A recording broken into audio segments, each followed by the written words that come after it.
지난 20일부터 30일 금요일 날 돌아왔으니까요. 한 2주간 파라과이를 방문하고 돌아왔습니다. 이제 저 혼자 갔기 때문에 목사가 혼자 가는 것도 흔히 있는 일이 아니고, 또 목사님들이 되게 혼자 움직이면은 설교나 강의 같은 일정들이 많은데, 이번에도 임성준 선교사님이 그런 일정을 꽉 채워서 저한테 보내주셨더라고요. 그래서 제가 가기 전부터 설교나 이런 거 다 뺐으면 좋겠다. 그리고 선교사님이 하는 사역 그대로 옆에서 동참할 수 있게 해달라. 그래서 정말 그대로도 되겠냐 그러시더라고요. 그래서 정말 그랬으면 좋겠다. 2가지 사역인데요. 학교를 짓는 것 참 감사한데, 이 캐나다 원주민과 파라과이 원주민들은 그 삶의 내용이 완전히 다르고 정부에서 돌보는 것도 다르더라고요.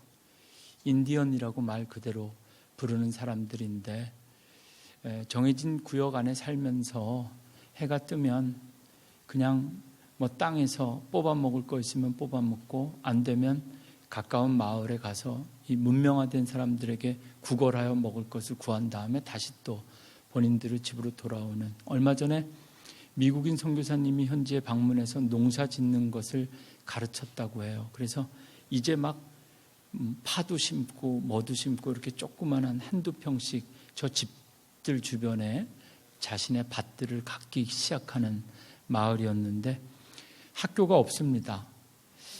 다음 세대 원주민들, 인디언들이 좀 더 나은 삶을 하려면 교육과 학교 시설이 필요한데, 그런데 감사한 것은 저는 잘 이해가 안 됐는데요. 선교사님이 학교만 지어 놓으면 파라과이 정부에서 선생님을 2분씩 보내준다는 거예요. 그래서 지금 지붕공사를 한 저기도 9년 전에 선교사님이 원주민 땅에 학교를 세우면 정부에서 그 옆에 화장실 벽돌로 제대로 된 건물 세워주고, 그리고 화면으로 보신 저 학교가 교실 3칸짜리인데 원주민 마을의 어린아이들이 56명이었습니다. 교실이 너무 작아서 다 수용이 안 돼서 오전반, 오후반으로 나뉘어서 하고 있는데, 학교만 누군가 세워주면 정부에서 교사도 보내주고 교사의 인건비라든지 아이들 간식, 교육, 자재, 책걸상까지도 다 보내준다. 그래서 그렇다면 학교만 지으면 되겠구나.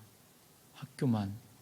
규모에 따라서 좀 다르겠지만 한 5,000불에서 10,000불 정도면 학교 하나 지을 수 있다. 그러는데 제가 이번에 가는 일정에 맞춰서 지붕을 공사할 일이 있어서 지붕을 싹 뜯고 다시, 여러분들이 믿으실지 모르겠지만 현지 선교사님께서 하신 말 그대로 전해드리면, 이틀 걸릴 줄 알았는데 몬트리올 교회 담임 목사님이 같이 해주셔서 하루 만에 끝났습니다. 아멘 안 하시고 웃으실 줄 알았습니다. 제가 이래봬도 군대에 있을 땐 군종병이 아니라 이거 뭐죠? 공병부대 목수였습니다. 그랬다고요. 그리고 나서 2번째 사역한 거는 판잣집을 짓는 건데요. 저도 처음엔 조금 우습게 봤어요. 이왕 지을 거면 좀 크게 짓지. 옆에서 이렇게 지켜보니까 거의 부실공사에 가까운 기초공사를 하고 짓더라고요. 그래서 처음에 좀 걱정을 했는데 전혀 그런 게 아니었습니다. 4m, 4m 얼마 되지 않는데 짓고 나니까 꽤 크더라고요. 그 안에 한 가정씩 들어가게. 이 파라과이 인디언들은 거의 초막집 같은 데서 그냥 그대로 삽니다. 벌써 제가 방문한 이때 여름이 지나고 남반구는 겨울이라 비가 오는데 아이들이 전부 다 콧물에 비가 그대로 내리고, 그 초막 안에 닭과 병아리들이 같이 살고요. 개와 강아지들이 함께 살고, 해가 지면 다 그 안에 들어가서 한 가족씩 생활하고 해가 뜨면 나오는데, 이 선교사님이 4m, 4m 사이즈의 집을 짓고 문 하나, 창문 하나, 입주민의 옵션에 따라 창문을 원하지 않는 원주민은 문만 만들고, 이렇게 주문식 주택입니다. 저 주택은 US 달러로 한 가정에 한 집을 세우는데 500불 재료비가 들더라고요. 그것도 사진에 본 것처럼 현지 저 지역을 목회하고 있는 현지인 목사님들이 주변 목사님들을 모아서 직접 공사를 하면 인건비 빼고 재료비가 딱 500불이면 집 한 채씩 짓는데, 요번에 5집을 짓는 공사인데 제가 있는 간 동안에 벽돌 쌓는 터잡이 공사를 3가정 하고, 그리고 2가정 집이 완성되었습니다. 이 부분에 있어서도 선교사님이 하신 얘기를 그대로 전해 드릴까요? 원래는 한 집밖에 못 지을 줄 알았는데 몬트리올 한인감리교회 목사님이 오셔서 2집을 완성할 수 있었다. 네, 제가 꽤 도움이 되고 싶었는데 여기 와서 드리는 말씀인데 큰 도움이 됐는지 어땠는지는 잘 모르겠어요.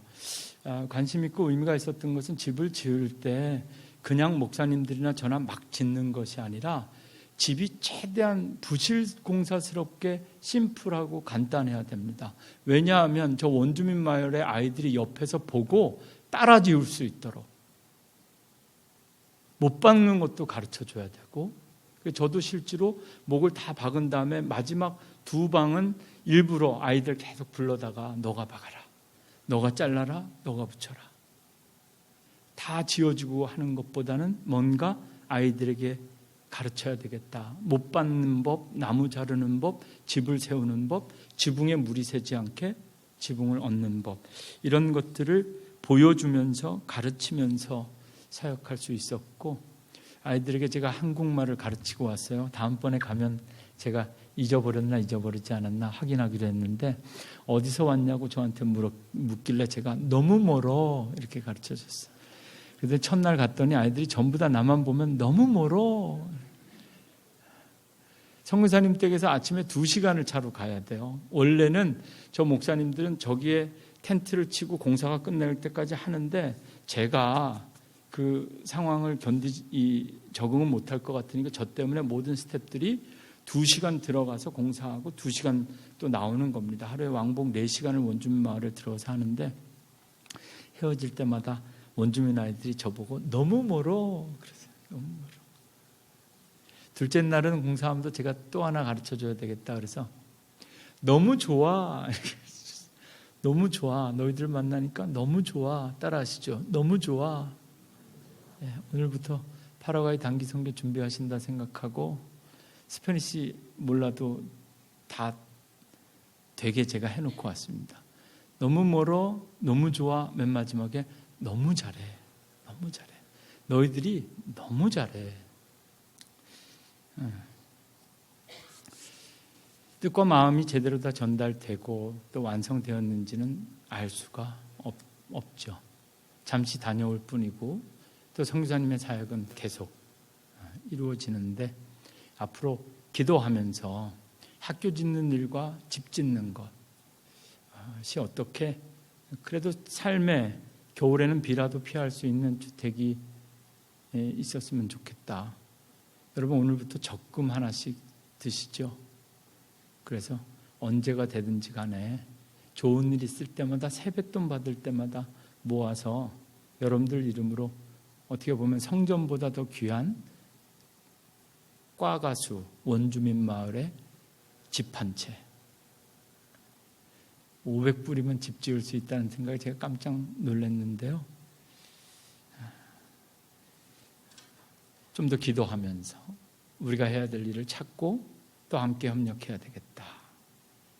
그리고 돈으로뿐만이 아니라 기회가 되면 함께 방문해서 저 선교지를 다시 방문해서 다시 또 하나님께서 주신 더 큰 은혜도 사모하는 마음 가져야 되겠다 하는 생각 가지고 잘 다녀왔습니다. 여러분들 저 혼자 가서 왜 가나 궁금해하시는 분들도 많으실 것 같고 좀 이상하게 생각하시는 분들도 있을 것 같은데, 그냥 가고 싶어서 다녀왔습니다.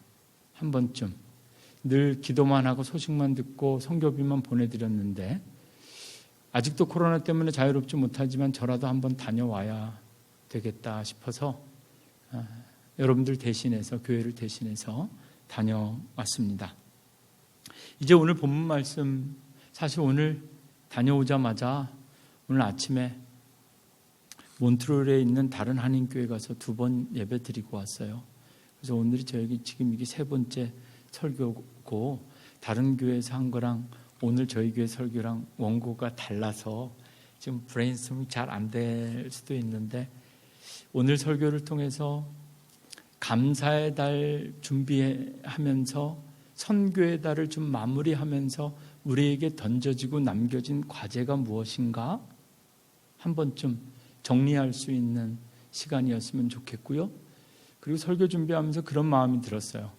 감사해야 될 게 참 많은데 9월 달에 선교의 달로 지킬 수 있게 해주셔서 참 너무 감사하다. 선교사님들 모실 수 있어서 감사하고 제가 다녀올 수 있어서 그것도 참 감사하다. 최근의 감사 가운데 가장 귀하고 값진 감사가 있었다. 이런 고백 가지고 오늘 말씀 함께 나누려고 합니다. 아무것도 아닌 것 같은데 오늘 말씀이 되게 길죠. 제가 길게 정한 것이 아니라 사도 바울이 이렇게 설교를 길게 한 겁니다. 오늘 본문은 바울이 아레오파고에서 한 설교인데요. 이 신약 그리고 초대교회 역사에 있어서 이 설교도 아주 중요하게 다루어지는 설교입니다. 결론부터 말씀드리면 어떤 학자는 오늘 이 사도행전 17장에 사도 바울이 아레오파고에서 한 이 설교는 실패한 설교다. 이렇게 평가하는 학자들도 있습니다. 왜 그런지 좀 살펴보면 좋겠는데요. 오늘 본문이 바울 전도 여행 중에서 정말 중요한 상황과 중요한 역사적인 시점을 다루는 것은 요즘 말로 하면 그리스입니다. 헬라는 그릭이죠. 그리스 아덴, 성경에는 아덴으로 되어 있는데 아테네를 의미합니다. 그리스 아테네를 방문해서 아레오파고에서 복음을 전하는데 생각해 보십시오. 이 그리스 철학, 헬라 철학, 스토아 철학이라는 단어도 나오는데 그리스 아테네에 이 당시에 정말 철학 사상의 최고의 철학가들이 모여있는 그곳에 지금 바울이 간 겁니다.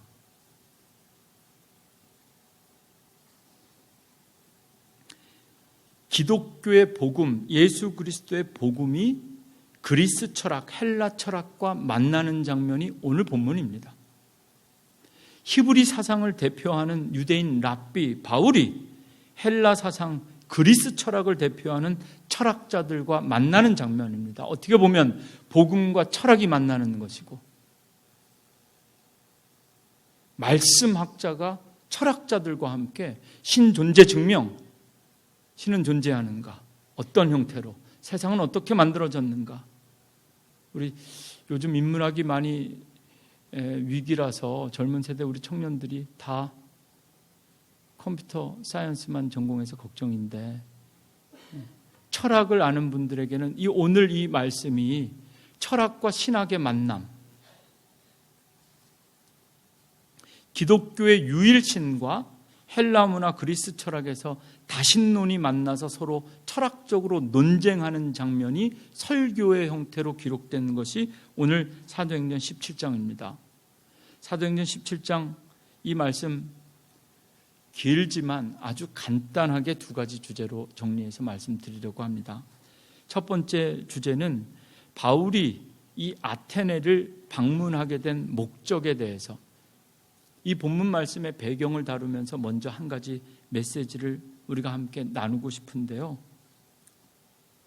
원래 바울은 이 그리스 철학의 메타, 이 아테네, 그리고 아테네 실제로 철학책을 보면 소크라테스가 재판을 받은 곳이 아레오파고입니다.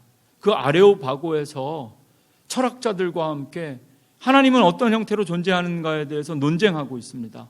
사실은 조금 어려울 수도 있는 내용이라서 내용보다는 주변을 먼저 살피면, 그런데 사도 바울은 이 아테네 그리스라는 이곳에 원래 방문할 계획이 없었습니다. 이 아테네를 방문하기 전에 사도 바울이 있었던 것은 베레아입니다.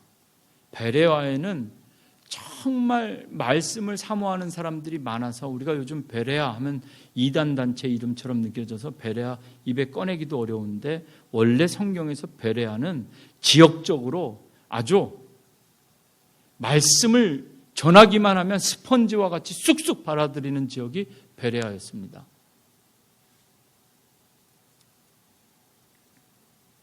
그 베레아에서 말씀을 전하다가 그 말씀에 대한 반응이 너무 좋아서 바울이 전하는 말씀마다 은혜 받고 세례 받고 개종하고 그 자리에 도시 전체가 난리가 나는 것 같으니까 유대인들이 이 소식을 듣고 바울을 저대로 두면 안 되겠다고 하고 추종자들이 달려와서 바울이 전도하는 현장을 완전 뒤죽박죽 엉망진창으로 만들고 바울을 죽이겠다고 달려들어서 바울이 급히 베레아를 빠져나와서 인근 도시로 피하는데 거기가 바로 아테네입니다. 바울과 함께 선교하고 있던 실라와 디모데는 미처 빠져나오지도 못했습니다. 그래서 오늘 본문 말씀에 보면 바울이 아테네에서 베레아에서 쫓겨가듯이 피난 와서 그리스 아테네 도시에 들어와서 혼자 선교하기 전에 그 동역자들이 우리는 맞아 죽어도 당신은 살아 있어야 됩니다 하고 바울만 먼저 피난시킨 거거든요. 그래서 피난 나온 바울이 아테네에서 전도하고 싶었던 것이 아니라 피난 온 거기 때문에 무사히 나의 동역자들 실라와 디모데가 살아서 그들도 베레아를 빠져서 이 아테네까지 오기를 기다리고 있었습니다. 다른 말로 간단하게 말씀드리면 지금 바울이 그리스 아테네 아레오바고에 서게 된 것은 선교하러 온 것이 아니라 피난 온 겁니다. 근데 말씀을 읽어보면 바울은 복음을 반대하는 사람들 때문에 생명의 위협을 느껴서 피난 갔는데 하나님은 이 원래 선교 일정, 계획에 없던 이 상황 속에서 그 그리스로 아테네로 피난 간 바울이 도망간 바울이 그것에서 복음을 전한단 말이에요. 여러분, 믿음과 신앙으로 산다는 것은 이것을 꼭 기억하셔야 됩니다. 여러분들 계획대로 인생이 잘 되고 있습니까? 지금까지 여러분들의 인생은 여러분들이 계획한 대로 다 되었습니까? 우리 정말 인생의 중요한 순간들을 계획하고 있는 우리 청년들에게도 이 말씀을 꼭 드리고 싶은데요. 여기 우리 산 증인들입니다. 우리가 계획한 대로 되지 않습니다. 그래서 성경에 우리가 우리의 앞길을 계획한다 할지라도 이루시는 분은 하나님이시다라는 말씀, 그 말의 의미가 뭐냐면 때로는 바울처럼 전도가 아니라 피난 간 길이라 할지라도 하나님께서 그 길을 선교의 길로 바꾸신다. 우리 인생도 때로는 요나처럼 하나님을 피하여 하나님 가라고 한 곳이 아니라 정반대 가장 먼 곳을 향해서 떠난다 할지라도 끝까지 쫓아오셔서 고래로 삼키셔서라도 하나님 뜻에 맞게 오늘 찬양처럼 신실한 길, 가장 완전한 길로 인도하는 삶, 하나님이 지금 우리에게 그렇게 우리를 인도하고 있다. 여러분, 이 믿음이 필요하고 9월 감사의 달에 우리가 우리의 생각대로 되어지지 않는 것이 실패와 실망과 허망이 아니라 그것이 하나님의 은혜였다.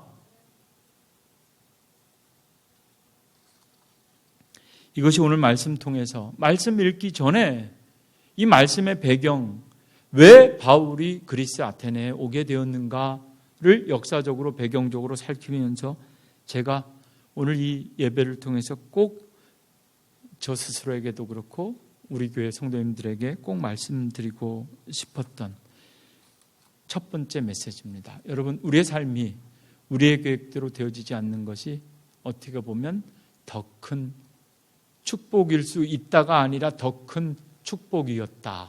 이것이 우리의 간증되어야 할 줄로 믿습니다.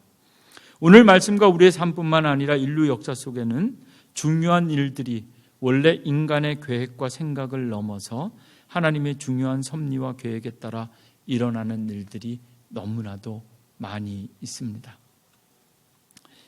제가 지난 2주간 파라과이 선교를 다녀온 영상을 설교 전에 보여드렸는데요. 우리 전사님들이 정말 너무 잘 만들어 주셔서 제가 제 영상을 보니까 좀 마음이 좀 누군가 싶기도 하고, 그런데 사실 한 가지 찔리는 게 있습니다. 영상을 찍어 온 게 많은데 보여드리고 싶은 것만 보여드리고 보여드리지 않은 게 있어요. 파라과이 까가수 마을만 간 것이 아니라, 선교만 한 것이 아니라, 제 얘기 잘 들으십시오. 관광도 하고 왔습니다.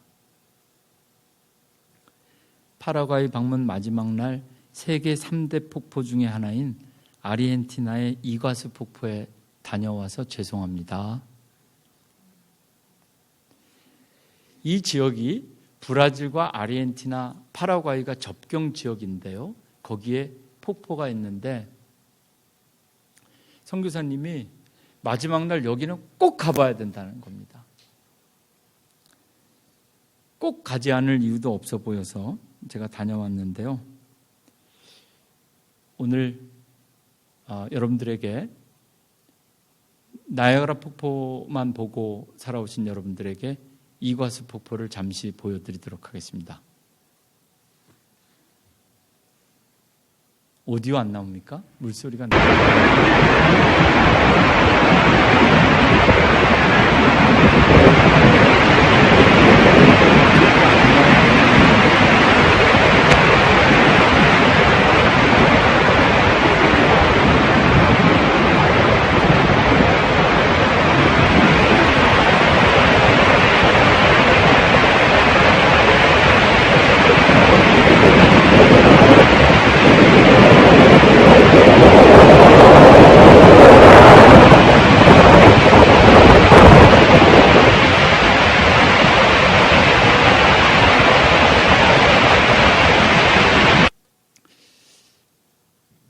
이제 저는 세계 3대 폭포 중에 2군데를 보고 왔는데요. 나야가라 폭포, 토론토 쪽에 있는 나야가라 폭포는 연세 드신 다음에 가셔도 충분히 관광할 수가 있는데요. 이 아르헨티나에 있는, 원래는 파라과이의 폭포였는데 남미도 수많은 전쟁을 겪으면서 저 폭포가, 우리 나야가라 폭포가 미국과 캐나다 사이드로 나뉘는 것처럼 저 이과수 폭포도 파라과이 땅이었는데 아르헨티나와 브라질에 빼앗겼습니다. 그래서 관광지는 아르헨티나로 가야 저 폭포를 볼 수 있고, 브라질에서도 큰 이렇게 멀리서 보는 뷰는 볼 수 있는데요. 크게 다른 것은 나야가라 폭포는 차를 타고 언제든지 가서 편안하게 쉽게 접근할 수 있는데, 저 이과수 폭포는 큰 공원이라서 한참을 걸어야 됩니다. 제가 미리 그 설명을 들었으면 안 갔을 수도 있습니다. 정말 배낭을 싸매고, 그래서 이과수 폭포는 나이 먹기 전에 가야 되는 거구나 하는 생각을 했는데요. 완전히 물도 다르고 뷰도 다르고 모든 것이 나야가라 폭포와는 좀 다른데요. 제가 이 영상을 보여드린 이유는 사실 폭포라 그래서 마지막 날 보고 온 이과수 폭포가 오랫동안 제 마음에 남을 수 있을 것 같았는데 그것보다 더 좋은, 더 큰 경험을 했습니다. 아침 일찍 아르헨티나 국경을 넘어서 이과수 폭포에 도착했는데 이미 코로나가 어느 정도 풀려서 아르헨티나뿐만 아니라 전 세계에서 관광객들이 엄청나게 많이 모여 있었습니다. 하루 종일 이과수 폭포에서 한국 사람이나 아시안을 만난 적이 없습니다. 그래서 제가 선교사님께 물었습니다. 전 세계에서 사람들이 이렇게 많이 오는데 왜 한국 사람들이 안 보이죠? 그랬더니 한국 사람뿐만 아니라 원래는 중국 사람들이 너무 많이 오시는데 코로나로 인해서 중국이 해외여행 규제되기 때문에 지금 아시아인들은 거의 없고, 하루 종일 걷고 돌아봐야 되는 이 이과수 폭포에 아시아인이 선교사님과 저 단둘인 것 같았습니다. 폭포를 다 보고 돌아 나오는데 갑자기 비가 오기 시작해서 비옷을 꺼내 입고 마스크를 쓰고, 누가 누군지 이제 모르게 되죠. 그리고 이제 막 쏟아지는 비를 피해서 얼른 주차장에서, 여러분 상상하시기를 큰 놀이공원 주차장, 놀이공원 들어갔다 주차장 나오는 거 상상하시면 되는데요. 그렇게 빨리 주차장으로 달려서 차에 들려고 가려고 하는데 누가 갑자기 뒤에서 저를 부르는 겁니다. 한국 사람이세요? 깜짝 놀랐어요. 아무도 우리 얘기 못 알아듣는 줄 알고 선교사님이랑 저랑 한국말로 막 하고 있는데 뒤에서 저쪽에서 한국 사람이 우리 한국 얘기를 듣고 그 인파를 뚫고 우리를 향해 달려오면서 한국 사람이세요? 묻더라고요. 2022년 9월 28일 오후 3시 40분 이과수 폭포 공원 출구에서 한국 사람을 만났는데 여러분 놀랍게도 아는 사람이었습니다. 한국 사람인 줄 알았는데 아는 사람이더라고요. 감리교 목사님을 만났습니다. 약 30년 전에 신학교에 다닐 때 만난 후배 여자 목사님입니다. 저렇게 찍으니까 저도 되게 젊게 나오는군요. 그 까만 옷 입은 우비를 저렇게 입고 있어서 마스크 쓰면 누가 누군지 모르는데 한국말을 알아듣고 한국에서 경기도에서 목회하시는 목사님이 아르헨티나의 수도인 부에노스아이레스에 계신 선교사님을 방문하러 저분은 오셨고, 저 가운데 계신 분은 아르헨티나 부에노스아이레스 맞죠? 발음? 네, 거기에서 선교하시는 선교사님의 사모님인데 한국에서 여자 목사님이 오셨는데 저는 몬트리올에서 파라과이로 간 거고요. 갔는데 저는 임동수 선교사님이 가기 전에 꼭 이과수 폭포를 가봐야 된다 그래서 이과수에 왔고, 저 여자 목사님은 한국으로 가기 전에 저 아르헨티나에 계신 저 분이 꼭 이과수를 보고 가야 된다 그래서 모시고 왔는데, 저 선교사님 댁에 아이들이 셋이라서 한국에서 여자 목사님이 오니까 남자 목사님이 둘이 오시면 호텔 잡기가 어려워서 선교사님 대신 사모님이 한국에서 오신 목사님을 모시고 왔는데 30년 전에 신학교에서 저와 함께 신학교에서 공부한 분을 만났어요. 그래서 그 자리에서 제가 제일 선배라서 제가 커피와 식사를 대접해야 되겠다. 그래서 모든 일정을 좀 취소하고 임동수 선교사님이 사진을 찍어주셨는데 이 네 사람이 2대2로 뭐 이상한 생각을 하세요. 2대2로 2대2로 이제 미팅을 하게 되었습니다. 커피숍에서 만났어요. 그리고 나서 저 사모님을 통해서 아르헨티나 선교사님의 소식을 제가 듣게 되었습니다. 그러면서 이것이 제가 너무 자의적으로 해석하는 건지는 모르겠는데, 나는 마지막 날 이과수 폭포를 관광하러 왔는데 이 이과수 폭포 주차장 앞에서 선교사님을 또 만나게 하셨구나. 나는 지금까지 내가 살면서 가장 남미로 멀리 가본 데가 파라과이고 저 아르헨티나인데, 그것보다 더 멀리 그 밑에 있는 아르헨티나 부에노스아이레스에 있는 선교사님이 이과수 폭포에 올라오셔서 마지막 그 공원을 빠져나가는 주차장에서 한국 사람이세요? 만났는데 목사님 아니십니까? 이렇게 해서 만나서 그 아르헨티나에 말씀을 들어보니까 한국에서 파송받았는데 파송받은 지 4개월인가 6개월 만에 한국 교회에서 포기했답니다. 다시 돌아갈 수도 없고, 그리고 저 사모님과 함께 두 분이 그 아르헨티나에서 지금 목회하면서, 감리교는 교회를 개척하려면 세례받은 입교인 12명이 필요합니다. 우리 이근권 선교사님도 그렇게 개척했는데 지금 저 사모님은 아이들은 70명씩 모여서 예배드리는데 아직 세례받은 입교인이 12명이 되지 않아서 교회가 안 된다는 겁니다. 교회 이름이 없고 담임하는 교회, 이미 교회가 모여서 예배는 드리는데 감리교 제도와 법상 교회로 차트가 될 수 없으니까 공식적으로 어디에서 선교 후원도 받을 수 없고 그냥 저기서 생활하시면서 두 분이 일하시면서 조금씩 교회를 세워가는 말씀을 듣게 되었습니다.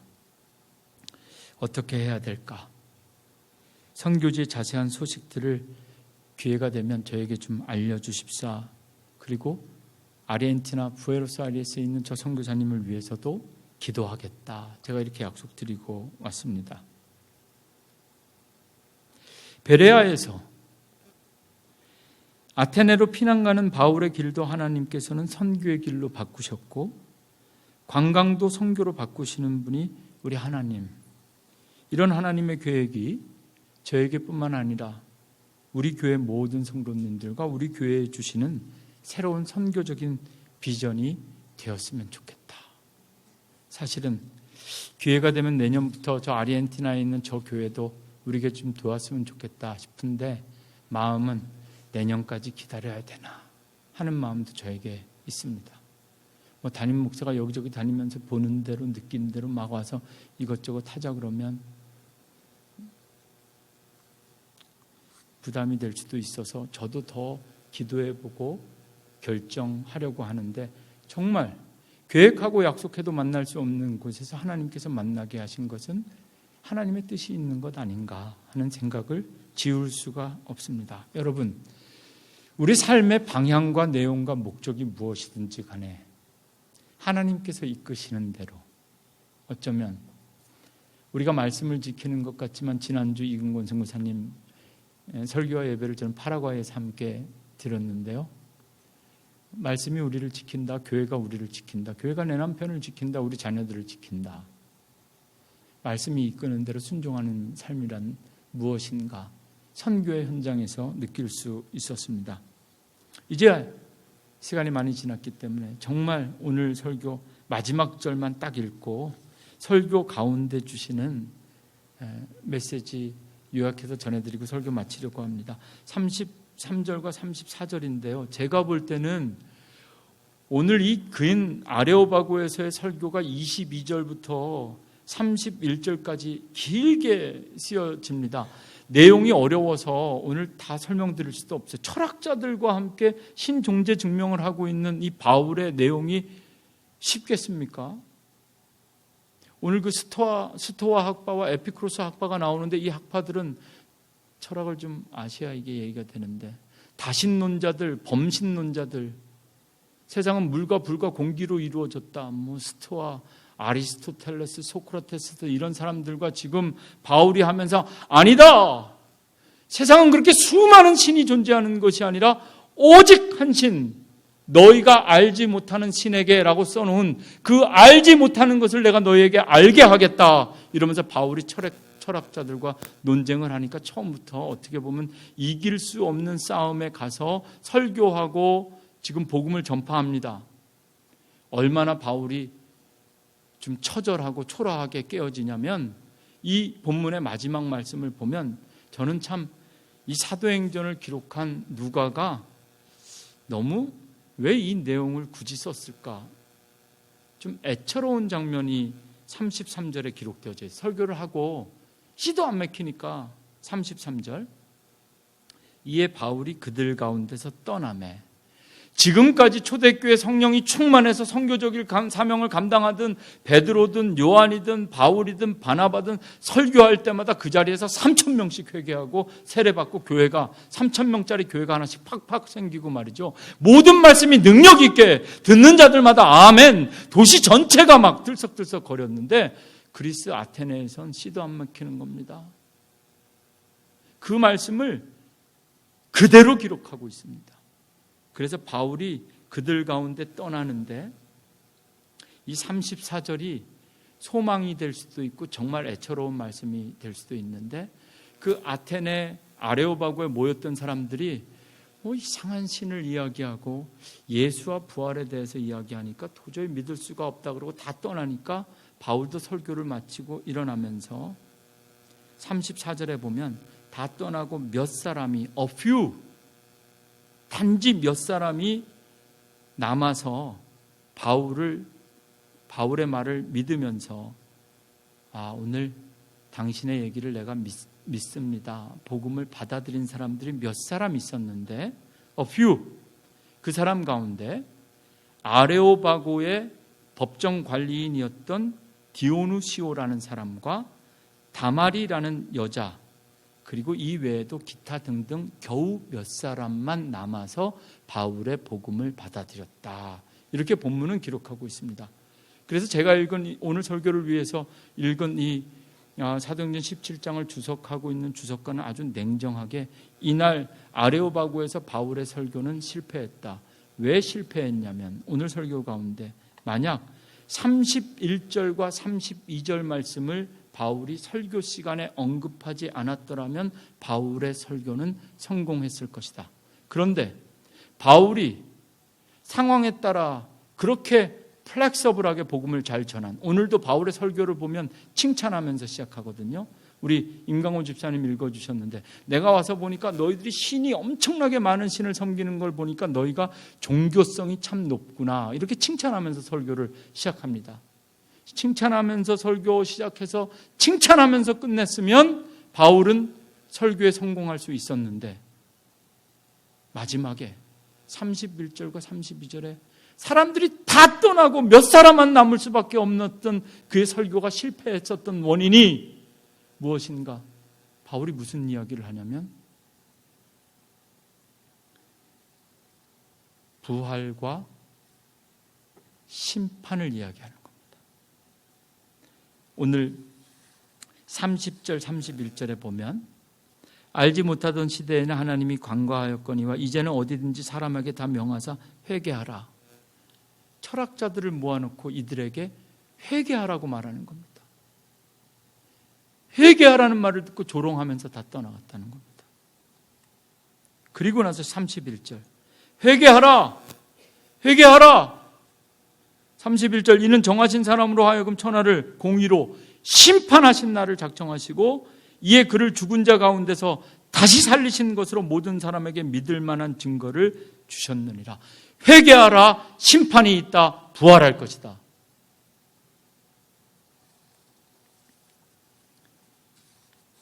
설교의 중심 주제를 다양하고 깊이 있게 다루지 않았지만 선교의 달을 마무리하면서 여러분들에게 제가 꼭 드리고 싶은 이야기는 이겁니다. 전도가 쉽지가 않지요. 몇 년째 몇 개월째 기도하고 있어도 잘 안 되죠.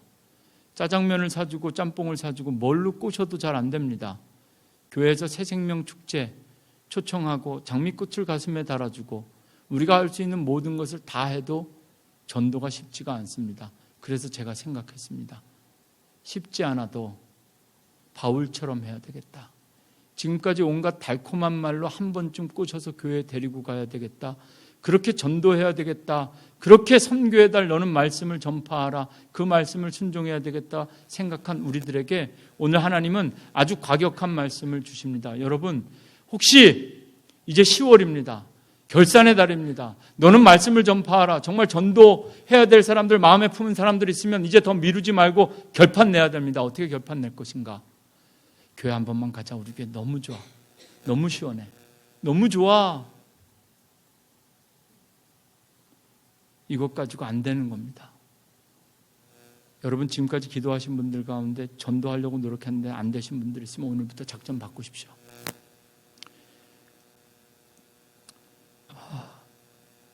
인간관계가 깨어지는 한이 있더라도 사도 바울처럼 설교가 실패하는 한이 있더라도 할 얘기는 해야 되는 겁니다. 예수 믿지 않는 사람들에게 회개하라. 당신 그렇게 살면 안 된단 말이지. 더 이상 그렇게 살면 안 돼. 너 망한다. 너 죽는다. 너 끝이다. 이제 정말 끝이다. 회개해라. 심판받는다. 반드시 마지막 때가 온다. 심판받는다. 누구도 피할 수 없다. 주님께서 부활하셨다. 반드시 다시 오신다. 심판하시고 우리도 반드시 부활하게 될 것이다. 여러분 이 말씀에 대한 책임 하나님께서 지실 겁니다. 아무리 전하고 전도해도 되어지지 않는 사람들에게 오늘 바울의 설교가 실패한 것처럼 보이지만 저는 선교는 실패할 수도 있다. 차라리 실패하는 한이 있더라도 바르고 올바른 것을 전해야 된다. 파라과이 다녀오는 길에 비행기에서 읽은 책 가운데 선교에 관련된 서적이 있었는데 그 책에 이런 말이 있었습니다. 교회가 하는 모든 것은 선교다. 야외 예배도 선교입니다. 교회가 하는 모든 것은 선교라는 이름으로 다 포장할 수 있습니다. 체육대회도 선교라고 우기면 선교입니다. 교회가 하는 모든 것은 선교다. 그러나 교회가 하는 모든 것을 선교라 할 수 없다. 이 영어책을 번역한 거라서 한국말로 자꾸 메일 센스가 안 돼서 여러 번을 비행기 안에서 졸면서 읽었는데요. 저에게는 우리가 하는 모든 것이 하나님께는, 그리고 세상 사람들에게는 선교처럼 보일 수도 있습니다. 모든 것이 선교입니다. 그러나 우리가 하는 모든 것이 정말 선교가 될 수 있는가?